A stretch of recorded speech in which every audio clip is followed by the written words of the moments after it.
Okay friends, one of the first things we have to do to get started on our job is to safely raise and support the front of the car so the wheels are off the ground. After that, we're going to remove all 5 of our lug nuts and then the wheel.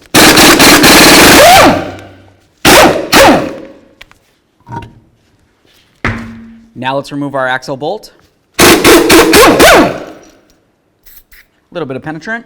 Now we're going to use a punch and a hammer, and we're going to go ahead and drive that axle through the bearing a little bit just to break it free.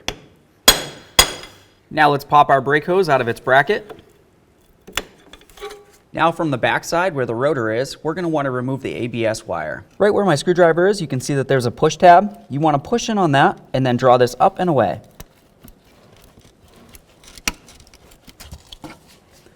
Inspect it, make sure you don't see any funny colors. If you do, it's corrosion and it needs to be dealt with. Now let's come over and remove our outer tie rod end from our knuckle. Let's put that nut on there a couple threads. Now we're going to hit on the knuckle with our hammer.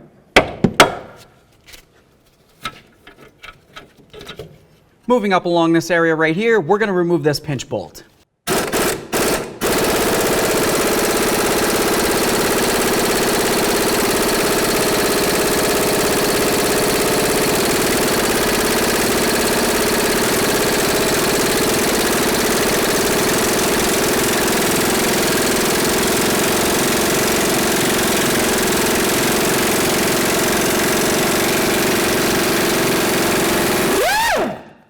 With the bolt out of there, the next thing that we want to do is try spreading these 2 ears. Once we have it spread, we're going to spray some penetrant in here to help it come free.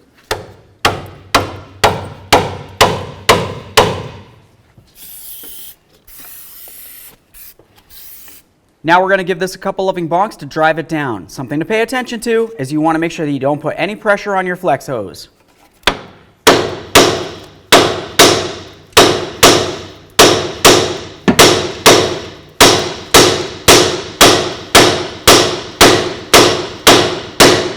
Now let's pry down on this.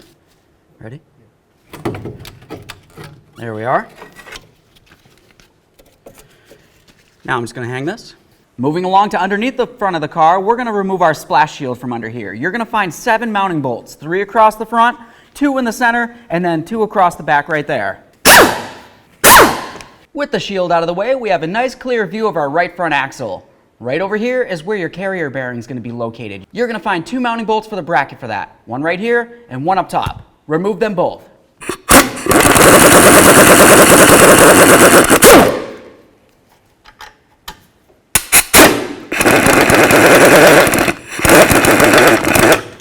Remove that bracket, inspect it, and then set it aside. Now the next thing we're going to do is come right up along where the transmission is. We want to make sure we have a nice collection bucket down underneath it because we're going to remove the front axle. There's always the possibility that fluid could come out.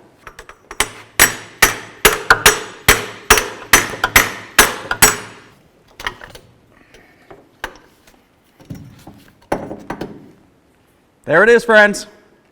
With the axle out of the way, let's move along to cleaning up this area right here and inspecting it. Make sure it looks like it's in good condition. If it's leaking, now's the best time to go ahead and replace it. Keeping up with cleaning, let's continue on by cleaning up the bolts themselves and of course the brackets for our carrier bearing for the axle. With everything cleaned up, something that I want you to pay attention to on this bracket is that it has a lip on the inner edge. So when we put in the new axle, we want to make sure that that bearing is right up against the lip.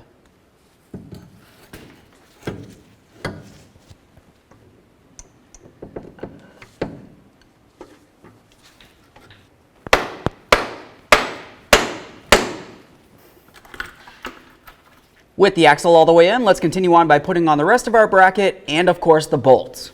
You can see on the bracket itself, it has 2 lips. You want to make sure that the bearing's sitting directly in the center.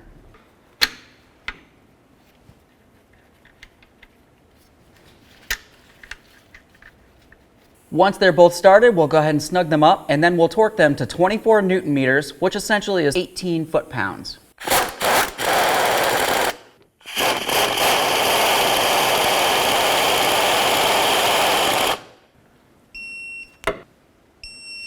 Now let's put our splash shield up.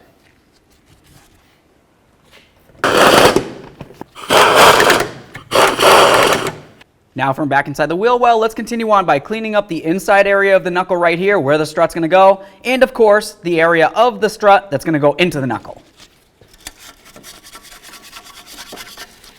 Let's apply some copper never seize in this area. A little bit of copper never seize on the splines. Now we're going to lower this down. We're going to get ready to put our axle into the bearing at the same time as we slide this in. Now when we start bringing this up here, you want to be paying attention to this area of the strut itself. You want that area to line up with the slot on the back of the knuckle.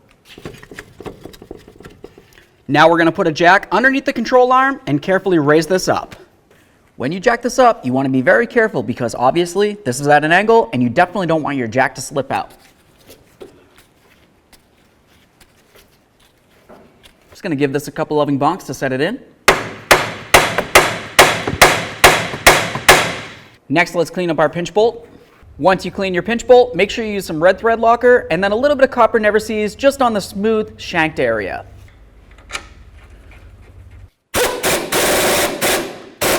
Once you have your bolt snugged up, let's torque it to 66 foot-pounds.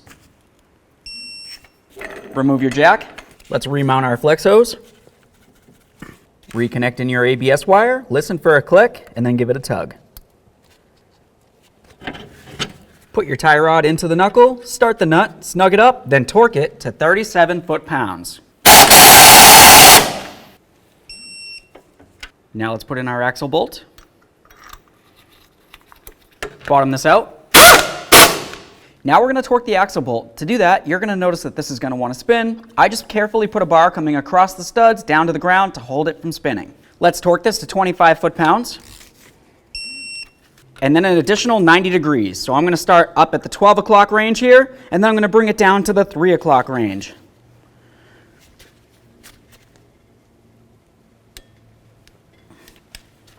Grab the wheel. We're going to put it on, start all of our lug nuts, bottom them out, get the wheel on the ground, and then we'll torque them to manufacturer's specifications.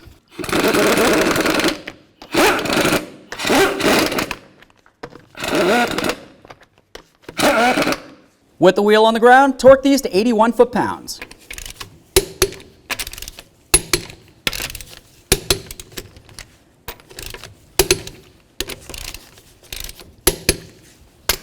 Torqued. Okay friends, we got the axle in there. What's left to do now? Now you're going to take it for a road test, make sure you don't have any funny vibrations or noises, but of course get yourself down to your local alignment shop.